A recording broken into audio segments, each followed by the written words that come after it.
What I used to love about coming to work was coming through the main doors and looking over across the cafe and seeing it buzzing, seeing it full of people, walking into a room and having so many people to say, "Hi, how are you?" I've been working for the Inspired Taskforce now for the whole of the 3.5 years of the period that we're talking about in this lottery grant. When I started here, we had some regular groups. We had the Happy Mondays, a social group meeting on a Monday, and we had Computer Buddies, which was all things information technology, social media wise, being taught on a one-to-one basis.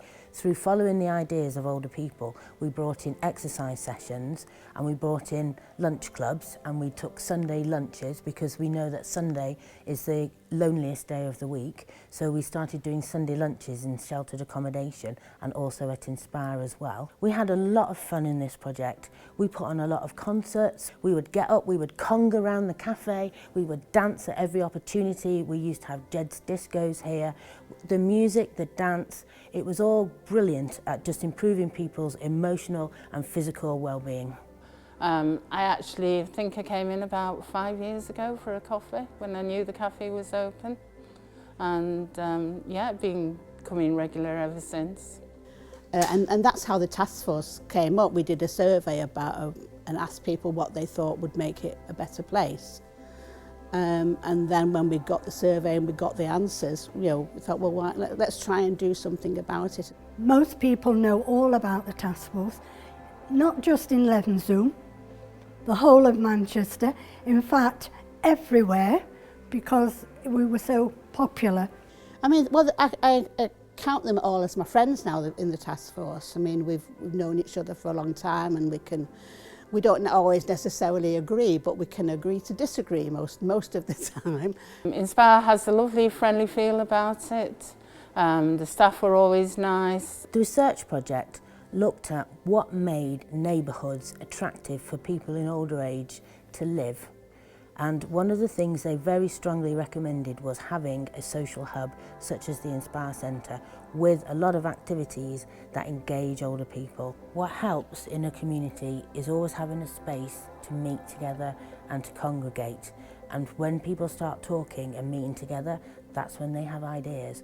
It certainly made a difference. Certainly the first thing we did, which was about the state of the pavements and the state of the roads, which was the first project we got involved in, made a huge difference because the council got involved, and we, potholes were filled in and things were done, mainly because we were going around with biodegradable paint and circling things on the road going, this is bad. We highlighted everywhere that there was a place that somebody could trip, where the drains were blocked, where the pavements were uneven, where the curb wasn't dropped outside of a sheltered accommodation place, which meant it really awkward for people getting in taxis if they were a wheelchair user.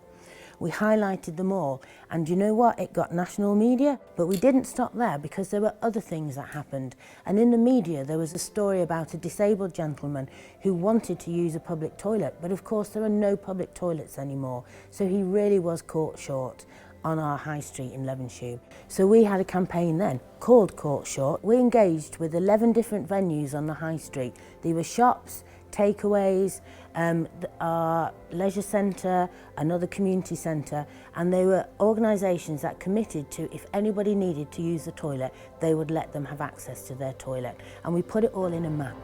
And that was our first campaign.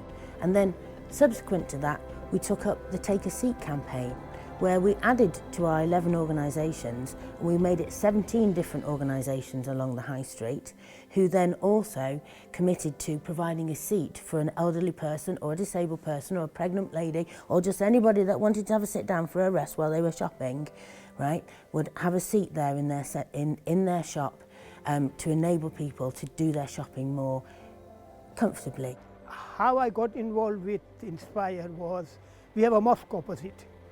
And when the mosque was in 2008, Inspired opened a bit afterwards. And we contributed heftily towards the funding.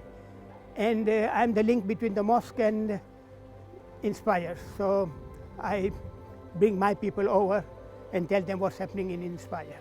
We laugh, we giggle, we have our ups and we have our downs, but we always leave Inspire laughing. always. This is the worst public health crisis for a generation.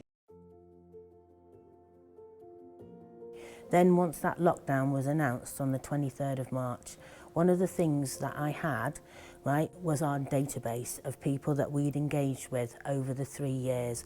I had a database of 1,000 names and addresses. So I got my volunteers in, right, and we started at the top of the list with the A's, and we rang everybody on that list. We rang everyone and we asked them, how are you? Are you all right? Have you got somebody to bring you food? Do you have animals?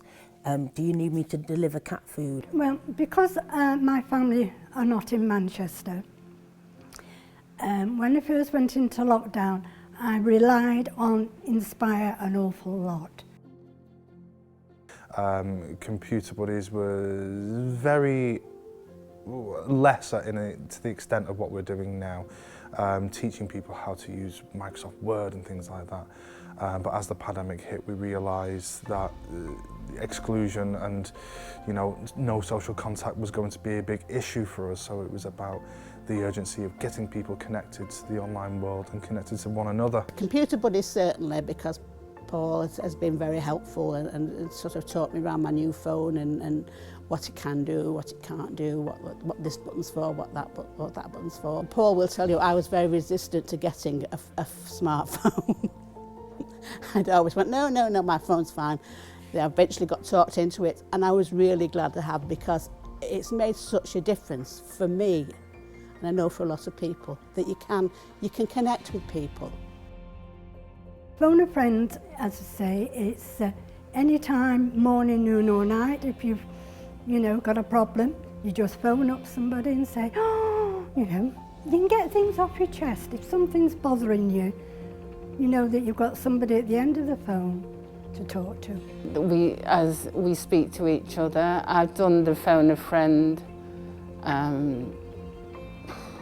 project where I've phoned a lady up who doesn't have any relatives in this part of, in Manchester, see how she is and if she needs anything. Just have a chat with her, see how she's going on. To make sure we're safe, people's phoning and they're always trying to organise things, what we can do. The meal buddies, yes, I do take part in that on the receiving end. Meal Buddies on Wheels, as has been said, it's a delivery 3 times a week of 2 meals and 3 puddings. It's been very useful for me actually, because I'm not being shielding, but I do have trouble travelling. I have anxiety when I travel, so I don't go very far, and therefore having meals delivered regular, which I can choose, has been a huge benefit to me. One of the things we were working on was the older people making their own radio show, which we run at All FM, obviously in replace of our Happy Mondays sessions, which we couldn't do anymore. And it's a good way of getting information and listening to music that they like. So, of course, with the pandemic, we've carried on and made the radio show. It's mostly myself presenting the records that they've chosen, and we also include one of Roy's quizzes whenever we can. Putting in requested musics and doing birthday wishes, and Kate's been, doing the voiceovers and I've been editing it, and we've been getting up there every single week now for almost a whole year.